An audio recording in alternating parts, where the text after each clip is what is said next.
السلام علیکم ناظرین، احمد نیوز ہیڈ لائنز میں ایک بار پھر آپ کو خوش آمدید کہتے چلیں۔ میں ہوں کنزا اسلم اور میں ہوں طاہر عباس بلوچ۔ ناظرین لیت سے خبر شامل کرتے چلیں۔ Chairman M R news Rehan Rohani کی چیئرمین میونسپل کمیٹی لیا حافظ جمیل احمد سے ملاقات ہوئی۔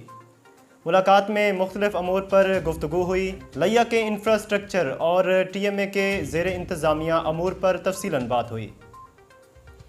امریکہ نے کرونا وبا میں کمی کے بعد پاکستان پر کرونا سفری پابندیاں نرم کر دیں اور لیول 1 کی کم ترین سطح میں شامل کر لیا۔ تفصیلات کے مطابق امریکہ کے centre for disease control and prevention نے کرونا کے نئے کیسز میں نمایاں کمی آنے پر پاکستان کو لیول 1 کی کم ترین سطح میں شامل کر لیا اور سفری پابندیوں میں نرمی کر دی۔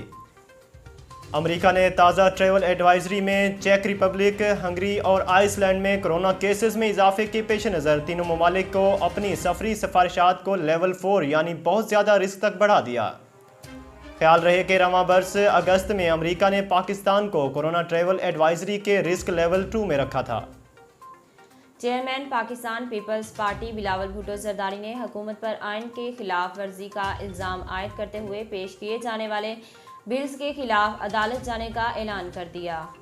تفصیلات کے مطابق پارلیمنٹ کے مشترکہ اجلاس سے خطاب کرتے ہوئے بلاول بھٹو نے کہا کہ موجودہ حکومت آئین کی خلاف ورزی کر رہی ہے۔ ہم اسے چیلنج کریں گے۔ حکومت کو بتا رہا ہوں ہم عدالت جائیں گے۔ ہم نے آئین بنایا اور آپ کا قانون اس کی خلاف ورزی کر رہا ہے۔ شہر قائد میں آتش زدگی کا ایک اور افسوسناک واقعہ رونما ہوا۔ تفصیلات کے مطابق عبداللہ ہارون روڈ پر قائم وکٹوریہ سینٹر کے 5ویں فلور میں آگ لگ گئی ہے۔ آتش زدگی کے باعث وکٹوریہ سینٹر کو خالی کرا لیا گیا ہے، جبکہ سڑک کو ہر قسم کی ٹریفک کے لیے بند کر دیا گیا ہے۔